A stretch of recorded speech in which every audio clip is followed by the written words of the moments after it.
첫 번째 경기는 아제르바이잔 대 오스트리아의 경기인데 아제르바이잔이 단통 패배로 가보도록 하겠습니다. 독식픽으로는 승패로 가르면서 아제르바이잔 쪽의 뜬금 이변까지 한번 노려볼 수 있는 매치라고 생각이 되고 있습니다.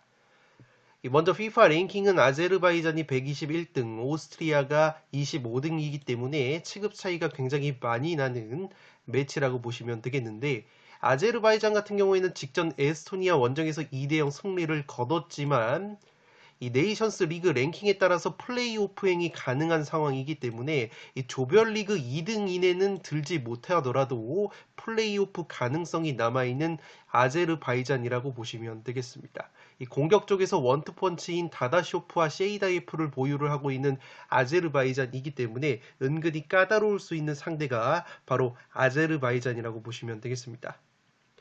오스트리아 같은 경우에는 현재 주전 중앙 수비수와 공격 자원 쪽에서 부상자가 상당히 많기 때문에 이 결장자 리스크가 조금은 있다고 보시면 되겠고 현재 벨기에와 조 1위 대결을 펼치고 있다는 점에서 이번 경기 반드시 승리를 거둬야 벨기에와의 1위 대결에 있어서 희망을 가질 수 있는 이 오스트리아라고 보시면 되겠습니다.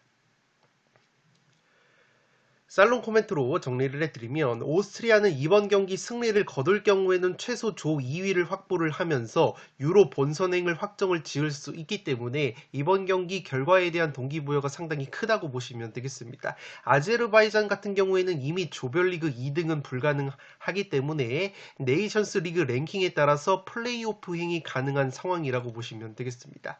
오스트리아가 현재 주전 수비 공격 쪽에서 부상 공백이 꽤 많은 상황인데 그래도 직전 벨기에전에서 2대3으로 패배를 당했지만 전력 누수가 있었음에도 불구하고 경기 내용 자체는 벨기에 상대로 나쁘지가 않았습니다. 벨기에 상대로 오히려 슈팅이 2배가량 많았던 오스트리아이고 이 기대 득점 같은 경우에도 2.01골로 벨기에의 1.18골보다 오히려 더 높았던 오스트리아이기 때문에 전력 누수가 있음에도 여전히 좋은 경기력을 유지하고 있는 오스트리아라고 보시면 되겠습니다.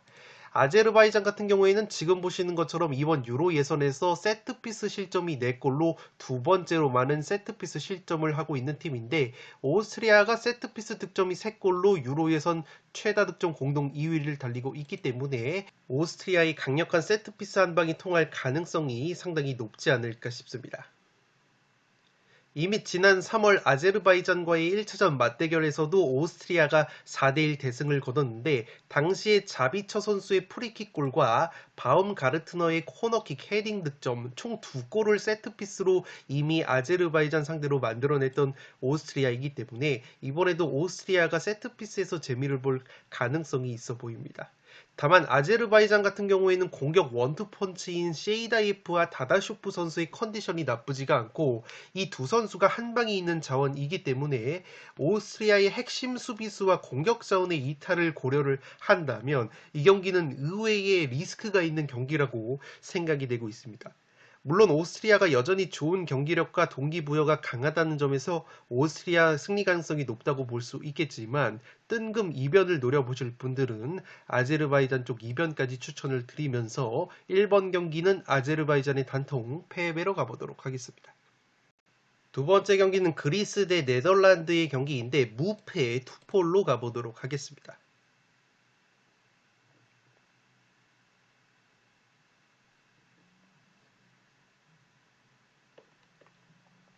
살롱 코멘트로 정리를 해드리면 지난 9월 양팀의 1차전 맞대결에서는 네덜란드가 홈에서 3대0 완승을 거뒀는데 당시의 네덜란드에 비해서 현재의 네덜란드는 부상 공백으로 인한 전력 누수가 꽤 많다고 보시면 되겠습니다.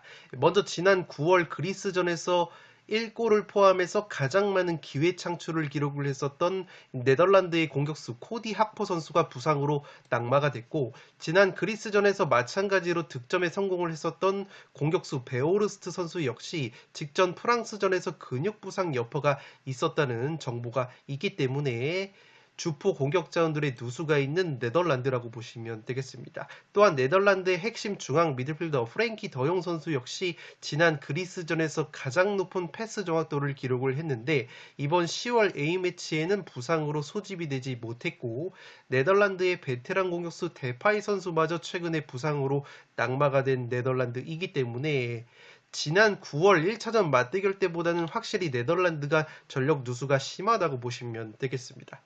그에 반해서 그리스 같은 경우에는 직전 아일랜드 원정에서 2대0 깔끔한 승리를 거뒀고 최근에 주요 공격수인 야코마키스, 마수라스, 파블리디스, 바카세타스 같은 선수들의 컨디션이 나쁘지 않다고 보시면 되겠습니다.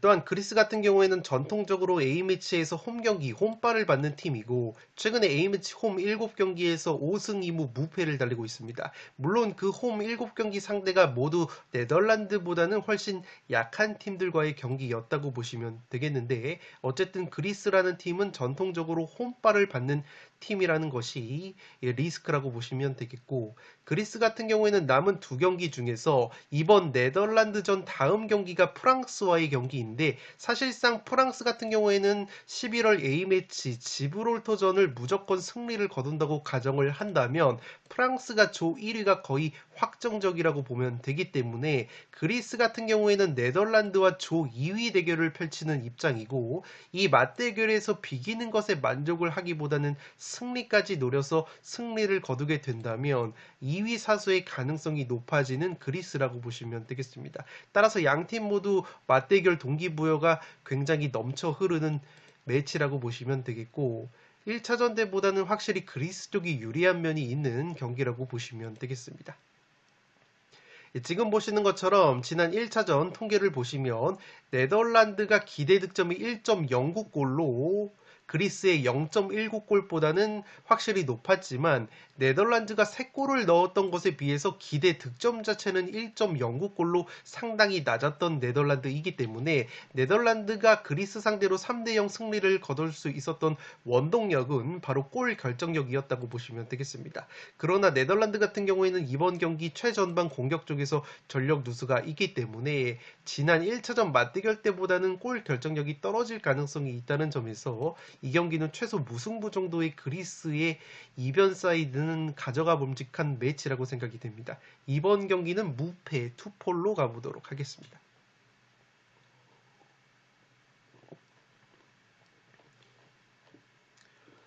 3번 경기는 지브롤터 대 아일랜드의 경기인데 지브롤터의 단통 패배로 가보도록 하겠습니다.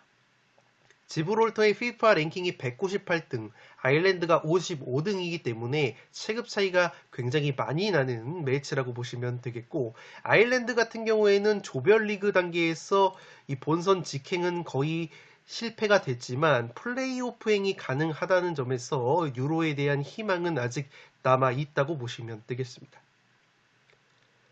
살롱 코멘트로 정리를 해드리면 딱히 이변을 노려볼 수 있는 경기력적인 근거가 거의 없다고 보시면 되겠습니다. 아일랜드 같은 경우에는 현재 본선 2위가 좌절이 된 상황이기 때문에 이 조별리그에서 성적으로 유로 본선행은 좌절이 됐다고 보시면 되겠지만 네이션스 리그 랭킹이 높았기 때문에 플레이오프행 가능성이 남아있는 아일랜드라고 보시면 되겠습니다. 이 지브롤터 같은 경우에는 최근에 A매치 7연패 하락세이고 7연패 과정에서 0골 22실점으로 득점도 한 골도 없는 FIFA 랭킹 최약체 중의 한 팀이기 때문에 아일랜드 상대로 이변을 연출하기에는 굉장히 버거운 매치가 될 것으로 생각이 됩니다. 이미 유로 예선에서 5전 전패로 본선행이 좌절이 됐고 사실상 조꼴찌가 유력한 지브롤터이기 때문에 아일랜드 상대로 이변을 연출하기에는 체급 차이가 굉장히 많이 나는 매치라고 보시면 되겠습니다. 이 지브롤터 같은 경우에는 홈 경기를 지브롤터가 아니라 가까운 포르투갈로 이동을 해서 치르기 때문에 온전한 홈 경기의 느낌도 덜 나는 부분이 있다고 보시면 되겠습니다. 이미 지난 1차전 맞대결에서 아일랜드가 3대0으로 승리를 거뒀던 매치이고 경기 내용 자체로 압도적이었던 아일랜드이기 때문에 이 경기는 아일랜드의 승리 가능성이 높아 보이는 매치라고 보시면 되겠습니다. 3번 경기는 지브롤터의 단통 패배로 가보도록 하겠습니다. 4번 경기는 벨기에 대 스웨덴의 경기인데 승패로 가르면서 스웨덴 쪽 이변까지 한번 노려보도록 하겠습니다.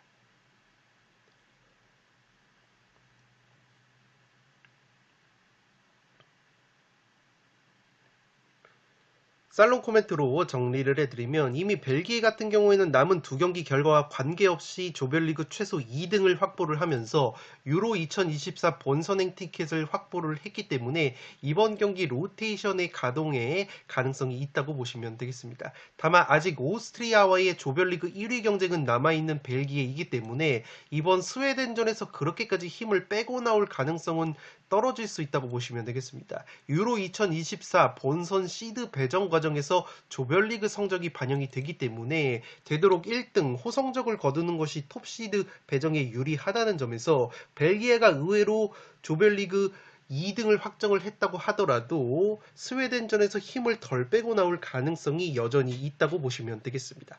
반대로 스웨덴 같은 경우에는 F조 3위로 밀려 있는데 산술적으로는 아직까지 2위 오스트리아와의 경쟁이 가능하지만 만약 이번 벨기에전에서 패배를 당했을 시에는 2위가 불가능해진다고 보시면 되겠습니다. 이 스웨덴 같은 경우에는 네이션스 리그 랭킹이 낮기 때문에 이 조별리그 2등 안에 들지 못하면 플레이오프행도 가능성이 굉장히 떨어지기 때문에 무조건 조별리그 2등 안에 들어야 유로 본선행이 가능하다고 보시면 되기 때문에 이번 벨기에전에서는 무조건 승점을 따내야 되는 입장이라고 보시면 되겠습니다.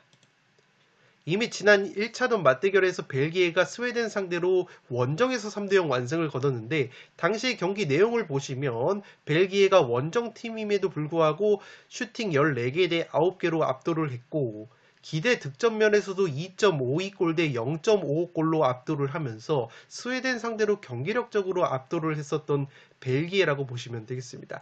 특히나 최근에 절정의 골 감각을 보여주고 있는 벨기에의 공격수 루카쿠 선수가 직전 오스트리아전에서도 득점포를 가동한 벨기에이고 지난 스웨덴과의 맞대결에서는 이 벨기에의 루카쿠 선수가 3골 해트트릭으로 맹활약을 했었기 때문에 이번 경기 만약에 루카쿠 선수가 출전만 하게 된다면 좋은 모습을 보여줄 가능성이 있어 보입니다.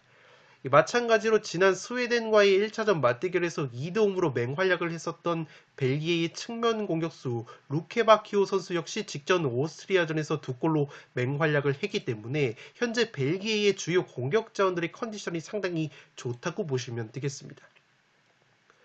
그에 반해서 스웨덴 같은 경우에는 주포 공격수 알렉산더 이삭 선수가 부상 여파로 낙마가 됐기 때문에 최전방에서의 무게감이 다소 떨어져 있습니다. 전통적으로 A매치 원정 경기에서 경기력 기복이 있는 이 스웨덴이기 때문에 제 아무리 벨기에가 본선행 티켓을 확정을 했다고 하더라도 아직까지 벨기에가 조 1위 경쟁의 동기부여가 조금 남아있다는 점, 그리고 주요 공격 자원들의 컨디션이 벨기에가 좋다는 점, 1차전 양팀 맞대결 내용 자체가 벨기에가 압도적이었다는 점을 고려하면 여전히 벨기에 사이드가 유리해 보이는 매치이지만 벨기에가 로테이션을 굉장히 많이 가동을 할 경우에는 스웨덴에게도 기회가 충분히 있을 것으로 생각이 되기 때문에 이 경기는 승패로 한번 갈라보도록 하겠습니다.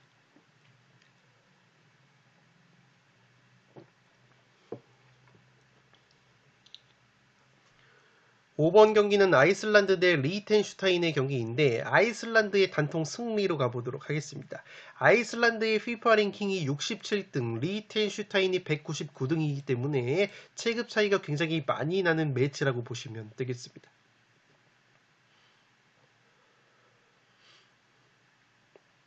살롱 코멘트로 정리를 해드리면 딱히 이변의 근거를 찾을 수 없는 매치라고 보시면 되겠습니다. 아이슬란드가 이미 지난 3월 리히텐슈타인 원정에서 압도적인 경기력을 보여주면서 7대0 대승을 거뒀던 매치업이기 때문에 홈 경기에서 덜미가 잡힐 가능성은 거의 없다고 보시면 되겠고 이 리히텐슈타인 같은 경우에는 최근 A매치 20경기에서 20연패를 당하는 최약체다운 흐름을 보여주고 있는 팀이라고 보시면 되겠습니다. 아이슬란드 같은 경우에는 아직까지는 산술적으로 2위 슬로바키아와의 승점이 6점 차가 나고 있기 때문에 남은 경기가 3경기라는 점에서 여전히 산술적으로는 본선행 가능성이 남아 있다는 점에서 무조건 리히텐슈타인전을 승리로 장식해야 되는 미션이 있다고 보시면 되겠습니다. 5번 경기는 아이슬란드의 단통 승리로 가보도록 하겠습니다. 6번 경기는 보스니아 대 포르투갈의 경기인데 보스니아의 단통 패배로 가보도록 하겠습니다. 투폴 추천으로는 무패, 보스니아의 무승부까지 추천을 드리도록 하겠습니다.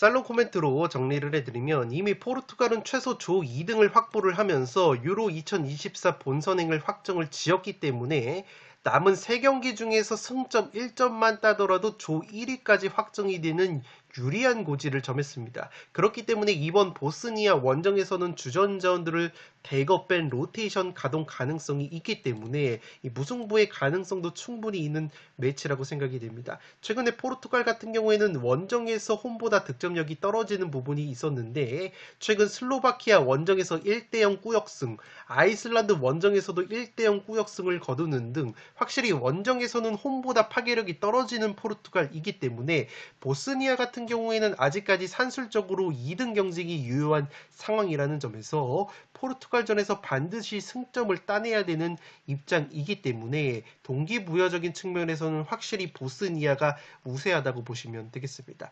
보스니아가 원정보다는 홈발을 받는 팀이고 최전방의 장신 공격수인 라흐마노비치 선수와 에딘 제코 선수 같은 자원들의 제공권과 골 감각이 나쁘지 않다고 보시면 되겠습니다. 물론 포르투갈이 여전히 백업 자원들을 대거 내보낸다고 하더라도 기본적으로 보스니아보다는 선수단이 퀄리티가 좋은 부분이 있고 포르투갈이 1위가 거의 확정적이지만 아직까지 산술적으로는 1위가 확정이 되지 않았고 본선에서 톱시드 배정을 위해서는 이번 경기 승리에 대한 동기부여가 어느 정도 남아있다고 보시면 되기 때문에 여전히 포르투갈의 승리 가능성이 높다고 판단이 되기 때문에 6번 경기는 보스니아의 단통 패배로 가는데 이변 픽으로는 무패를 추천드리도록 하겠습니다.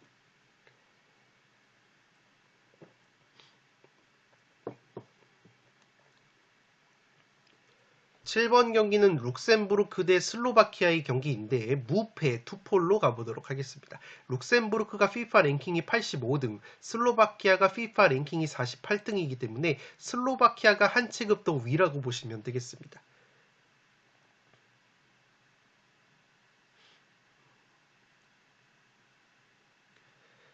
살롱 코멘트로 정리를 해드리면 양팀 모두 치열한 제2조 2위 경쟁 중이기 때문에 동기부여가 굉장히 충만한 양팀이라고 보시면 되겠습니다. 특히 지난 1차전 맞대결에서 룩셈부르크가 슬로바키아 상대로 0대0 무승부 이변 결과를 연출을 했기 때문에 만약 룩셈부르크가 이번 경기 슬로바키아 상대로 승리를 거둔다면 슬로바키아를 따돌리고 조 2등으로 올라서는 동시에 슬로바키아와의 승자승에서도 1승 1무로 룩셈부르크가 앞서기 때문에 2위 경쟁에서 상당히 유리한 고지를 점할 수 있는 룩셈부르크라는 점에서 이번 경기 동기부여가 상당히 클 것으로 생각이 됩니다.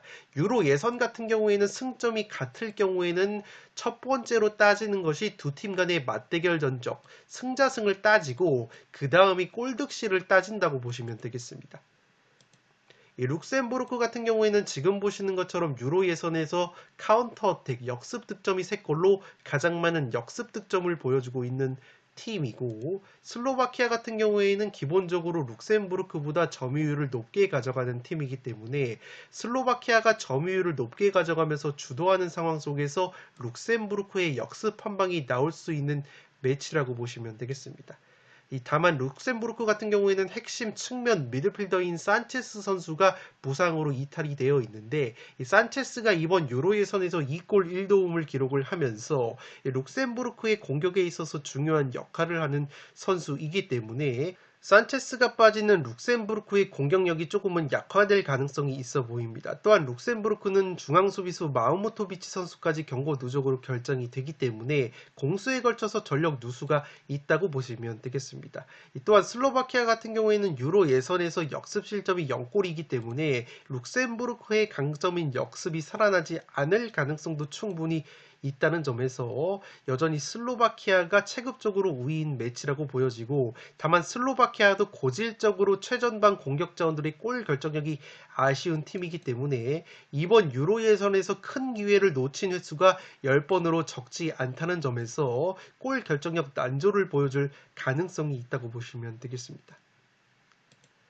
지난 맞대결에서도 이렇게 지금 보시는 것처럼 룩셈부르크 상대로 점유율, 슈팅, 기대 득점 모두 앞섰던 슬로바키아이지만 0대0 무승부에 그쳤던 슬로바키아이기 때문에 슬로바키아 특유의 골 결정력 난조가 나오게 된다며 이번 경기 역시 무승부의 가능성은 충분히 있는 매치라고 생각이 됩니다. 7번 경기는 무패 투폴로 가보도록 하겠습니다.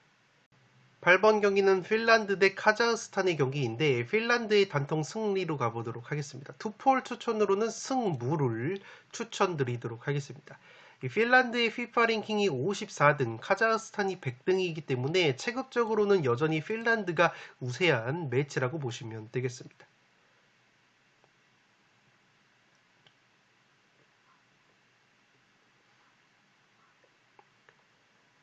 살롱 코멘트로 정리를 해드리면 지금 보시는 것처럼 양팀 지난 9월 1차전 맞대결을 상세하게 살펴보면 이 수치상으로는 별 차이가 없었다고 보시면 되겠습니다. 슈팅 숫자 8개 대 5개로 핀란드가 건수하게 앞섰는데 기대 득점 역시 0.58골 대 0.39골로 양팀 모두 상당히 낮았던 이 지루한 공방전이었기 때문에 이 핀란드가 1대0 승리를 거뒀지만 수치상으로는 그렇게까지 밀리지 않았던 카자흐스탄이라고 보시면 되겠습니다. 다만 당시에 풋볼살롱이 이 경기를 지켜봤었을 때는 핀란드가 확실히 더 우세한 경기를 내용적으로 보여줬다고 보시면 되겠습니다. 다만 핀란드 같은 경우에는 지난 카자흐스탄과의 1차전 맞대결에서 결승골을 넣었던 측면 공격수 안트만 선수가 부상으로 이번 A매치에 낙마가 됐기 때문에 꽤나 큰 전력 누수로 생각이 됩니다. 이 핀란드의 안트만 선수가 이번 유로 예선에서 5경기 3골로 팀 내 가장 많은 골을 넣고 있었던 핀란드의 핵심 측면 자원이기 때문에 이 핀란드의 측면 공격력이 저하될 가능성이 있어 보입니다. 또한 지금 보시는 것처럼 핀란드가 이번 유로 예선에서 카운터 어택 역습 득점이 2골로 두 번째로 많은 역습 득점을 보여주는 팀인데 이 카자흐스탄이 공식 통계적으로 역습 실점이 0골이고 기본적으로 핀란드보다 무게중심이 낮은 팀이기 때문에 이 핀란드의 강점인 역습이 살아나지 않을 수 있는 매치라고 생각이 됩니다. 실제 지난 1차전에서도 카자흐스탄 원정에서도 핀란드가 점유율을 58%나 가져가면서 주도적인 경기 운영을 했기 때문에 오히려 선수비 후 역습의 구도는 카자흐스탄이 더 많이 취할 가능성이 있는 매치라고 보시면 되겠습니다. 또한 직전 슬로베니아 원정에서 핀란드가 0대3으로 완패를 당했는데 슬로바니아의 제공권과 세트피스의 고전을 했다고 보시면 되겠습니다.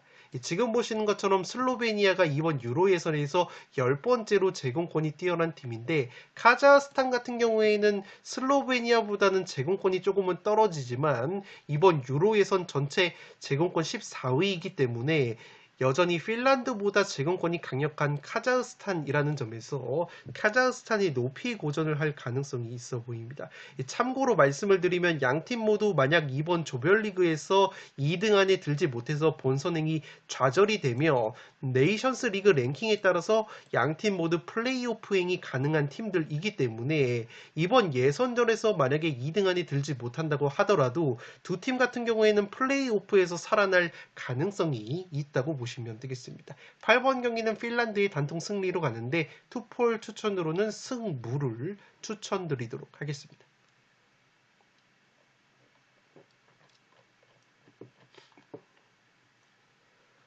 9번 경기는 잉글랜드 대 이탈리아의 경기인데 승무 투폴로 가보도록 하겠습니다.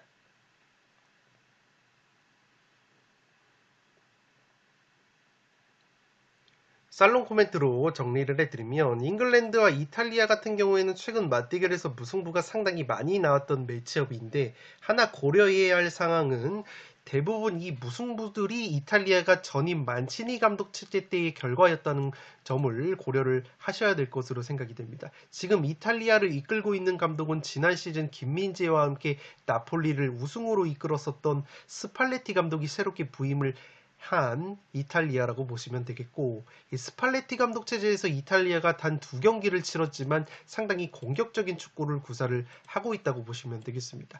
지금 보시는 것처럼 이탈리아가 이번 유로 예선에서 무게중심이 가장 앞으로 쏠려 있을 만큼 상당히 적극적으로 전방 압박을 병행을 하고 있고, 특히나 이 스팔레티 감독이 부임한 두 경기에서만큼은 나폴리 시절의 그 압박처럼 굉장히 압박 라인을 올리는 운영을 펼치고 있다고 보시면 되겠습니다. 물론 잉글랜드 역시 이번 유로에서 무게중심이 상당히 높은 것을 보실 수 있는데, 잉글랜드는 원래 사우스게이트 감독 체제에서 기본적으로 점유율에 그렇게 집착하는 축구가 아니기 때문에 이번 경기는 이탈리아가 스팔레티 감독 체제에서 잉글랜드 상대로 왕성하게 전방 압박을 펼치면서 오히려 잉글랜드가 역습을 취하는 구도가 나올 수 있는 매치가 있기 때문에 오히려 이탈리아가 호전적으로 덤비면서 압박과 공격적인 축구를 무리해서 구사를 하다가는 잉글랜드가 효율적인 역습을 활용을 하면서 승점을 가져가는 그림도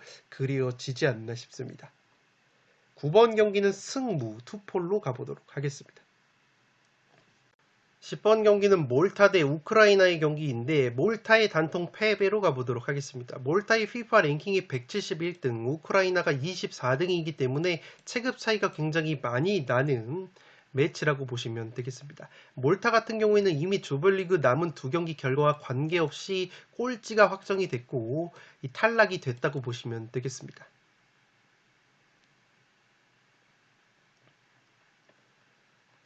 살롱 코멘트로 정리를 해드리면 양팀 모두 지난 1차전 맞대결에서 맹활약을 했었던 핵심 자원이 모두 결장이 된다고 보시면 되겠습니다. 지금 보시는 것처럼 우크라이나가 지난 1차전 맞대결에서 1골로 맹활약을 했었던 치안코우라는 공격 자원이 부상으로 낙마가 됐고, 몰타 같은 경우에도 핵심 플레이메이커 테디 테우마 선수가 현재 부상 여파로 낙마가 됐기 때문에 양팀 모두 지난 1차전 맞대결에서 좋은 모습을 보여줬었던 선수들이 결장이 된다고 보시면 되겠습니다. 다만 몰타 같은 경우에는 핵심 플레이메이커 테디 테우마 선수의 대체 자원이 딱히 없다고 보시면 되겠는데, 이 테디 테우마 같은 경우에는 올 시즌 프랑스 리그앙 랭스에서 8경기 4골 2도움을 기록 중인 핵심 플레이메이커이기 때문에 딱히 몰타가 이 선수를 대체할 수 있는 자원이 없다고 보시면 되겠습니다. 우크라이나 역시 치안코우라는 지로나의 공격수가 부상으로 낙마가 됐지만 우크라이나 같은 경우에는 대체 자원이 그래도 있다고 보시면 되겠는데, 첼시의 측면 공격수 무드리크 선수가 있고 최근 소속팀 첼시에서부터 컨디션이 조금씩 살아나고 있는 이 무드리크이기 때문에 지난 몰타와의 1차전 맞대결에서는 이 우크라이나의 무드리크 선수가 결장이 됐었기 때문에 충분히 이번 경기에서는 치안코우 선수의 공백을 메워줄 수 있는 매치가 될 것으로 생각이 됩니다. 또한 지난 몰타와의 1차전 맞대결에서 결장이 됐었던 아스날의 진첸코 선수 역시 정상적으로 출전이 가능한 우크라이나인데, 이 진첸코 같은 경우에는 우크라이나 대표팀에서는 중앙 미드필더로 활약을 하면서 핵심적인 역할을 수행을 하는 선수이기 때문에 이 선수까지 정상적으로 출전이 된다면 그래도 우크라이나의 승리 가능성이 높은 매치가 될 것으로 생각이 됩니다.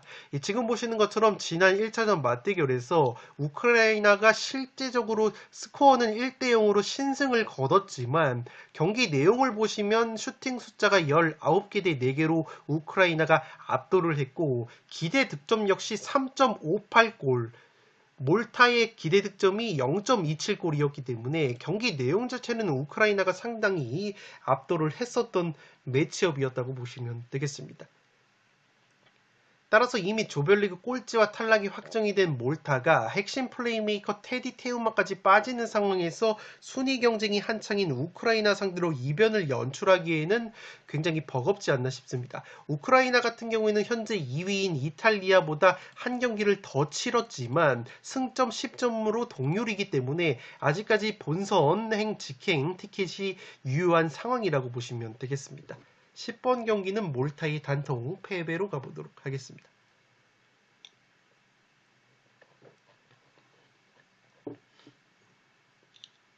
11번 경기는 세르비아 대 몬테네그로의 경기인데 승무 투폴로 가보도록 하겠습니다. 세르비아의 FIFA 랭킹이 28등, 몬테네그로의 FIFA 랭킹이 68등이기 때문에 세르비아가 한 체급 위라고 보시면 되겠습니다.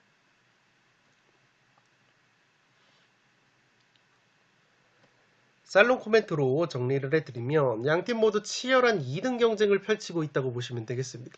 세르비아 같은 경우에는 두 경기를 남겨둔 상황에서 승점 10점으로 G조 2등을 달리고 있고, 몬테네그로는 세 경기를 남겨둔 상황에서 승점 8점으로 3위를 달리고 있습니다. 따라서 이번 맞대결에서 승리를 거두는 쪽이 조 2등과 본선행 티켓 확보에 상당히 유리한 고지를 점할 수 있다고 보시면 되겠습니다.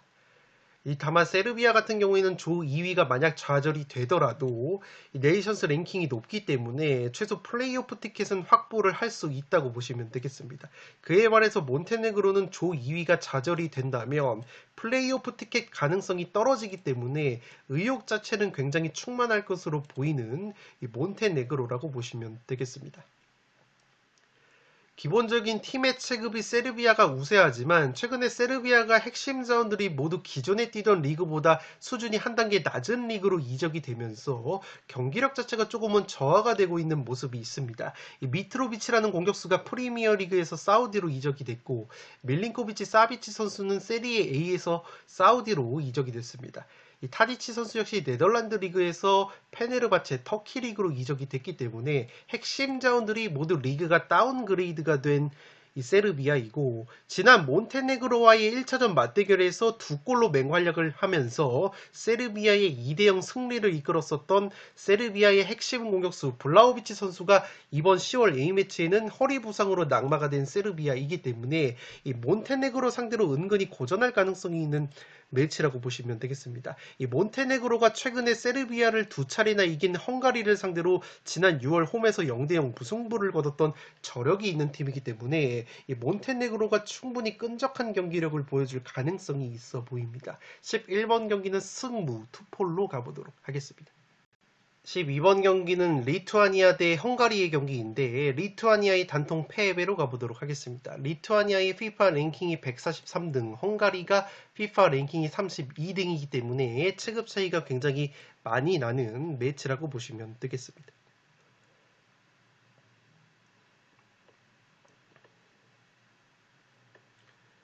살롱 코멘트로 정리를 해드리면 이 경기는 리투아니아의 저항이 은근히 심할 수 있는 경기라고 보시면 되겠습니다. 리투아니아가 직전 불가리아와의 경기에서 깜짝 승리를 거두면서 산술적으로는 아직까지 조 2위 경쟁이 가능하다고 보시면 되겠습니다. 리투아니아 같은 경우에는 네이션스 리그 랭킹이 낮기 때문에 플레이오프 티켓 수령이 불가능한 팀이기 때문에 유로 본선을 위해서는 이번 조별리그에서 무조건 2등을 노려야 되는 상황이라는 점에서 은근히 동기부여가 남아있다고 보시면 되겠습니다. 현재 승점 5점의 리투아니아이기 때문에 남은 두 경기에서 무조건 승리를 거둬놔야 산술적으로 그나마 2위의 가능성이 있다고 보시면 되겠습니다.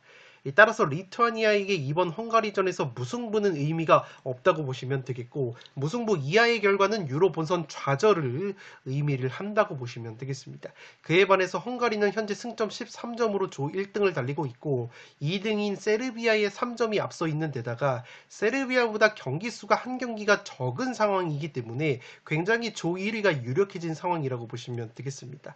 이번 리투아니아전에서 만약에 헝가리가 승리를 거두면 승점 16점을 확보를 하면서 이 세르비아에게 승자승에서도 앞서는 상황이기 때문에 최소 조 2위로 본선행을 확정을 지을 수 있는 헝가리라고 보시면 되겠습니다. 이 헝가리 입장에서도 리투아니아전 이후의 경기들이 불가리아 원정 그리고 몬테네그로와의 홈 경기이기 때문에 모두 리투아니아보다 강팀들과의 경기가 남아있다는 점에서 되도록이면 이번 리투아니아전에서 승리를 통해서 본선행을 확정을 하려는 의지가 강할 것으로 보이기 때문에 12번 경기는 리투아니아의 단통 패배로 가보도록 하겠습니다.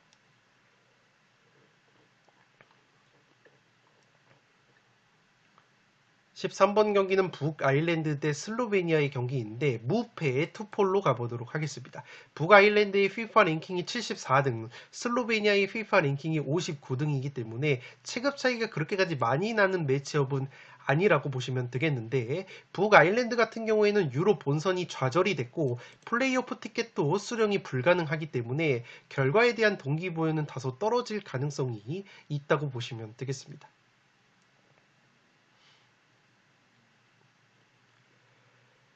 살롱 코멘트로 정리를 해드리면 북아일랜드는 이미 유로 본선행이 좌절이 됐기 때문에 결과에 대한 동기부여는 상당히 떨어질 수 있다고 보시면 되겠습니다. 그에 반해서 슬로베니아가 현재 조 1등으로 순항을 하고 있지만 아직 H조 같은 경우에는 잔여 경기가 3경기가 남은 상황에서 슬로베니아, 덴마크, 핀란드, 카자흐스탄 4팀이 여전히 경쟁을 하고 있기 때문에 이번 경기 반드시 승점 획득이 필요하다고 보시면 되겠습니다.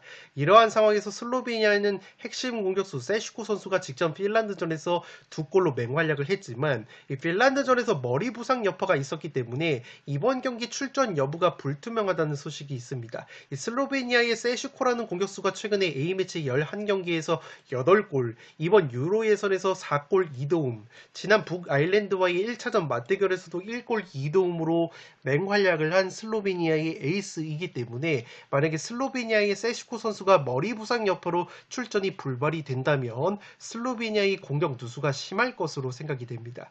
지금 보시는 것은 양팀의 1차전 통계인데 당시에 슬로베니아가 9월달에 홈에서 북아일랜드 상대로 4대2로 승리를 거뒀지만 지금 보시는 것처럼 슈팅 개수는 오히려 북아일랜드가 13개 대 8개로 많았고 유효 슈팅 역시 북아일랜드가 7개 대 4개로 더 많았다고 보시면 되겠습니다. 스코어는 슬로베니아가 4대2로 앞섰지만 기대 득점 같은 경우에는 슬로베니아가 2.08, 북아일랜드가 1.72였기 때문에 이 스코어 대비해서 기대 득점 자체도 차이가 별로 나지 않았던 양팀의 1차전 맞대결이었기 때문에 1차전 경기 내용은 굉장히 팽팽했었다고 보시면 되겠습니다. 1차전 맞대결 당시에 슬로베니아의 골키퍼 오블락 선수가 선방 5개를 보여주지 못했다면 슬로베니아도 승리를 장담하기에는 다소 어려웠던 경기 내용이었다고 보시면 되겠습니다.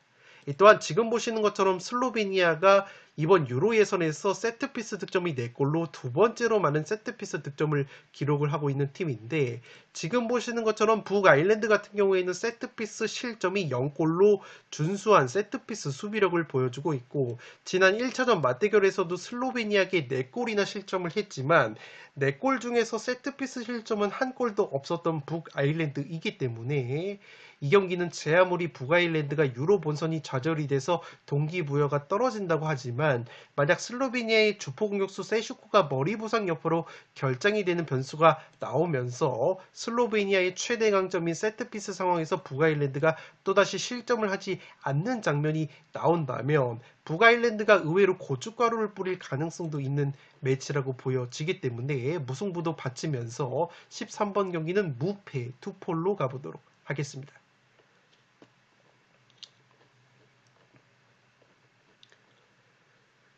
마지막 경기는 14번 경기 산마리노 대 덴마크의 경기인데 산마리노의 단통 패배로 가보도록 하겠습니다. 산마리노가 FIFA 랭킹이 207등 꼴등팀이고 덴마크는 FIFA 랭킹이 18등이기 때문에 이변의 가능성은 거의 없다고 보시면 되겠습니다.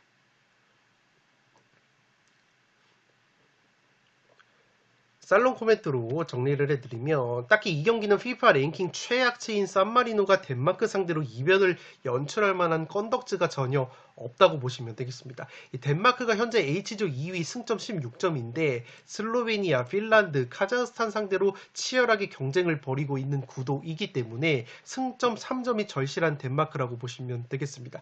이 산마리노는 FIFA 랭킹 최약체이고 유로 예선 7경기 7전 전패, 0골 24실점 최악체다운 면모를 보여주고 있기 때문에 덴마크가 부러지면 100% 2월이 된다고 가정을 하시고 14번 경기는 산마리노의 단통 패배로 가보도록 하겠습니다.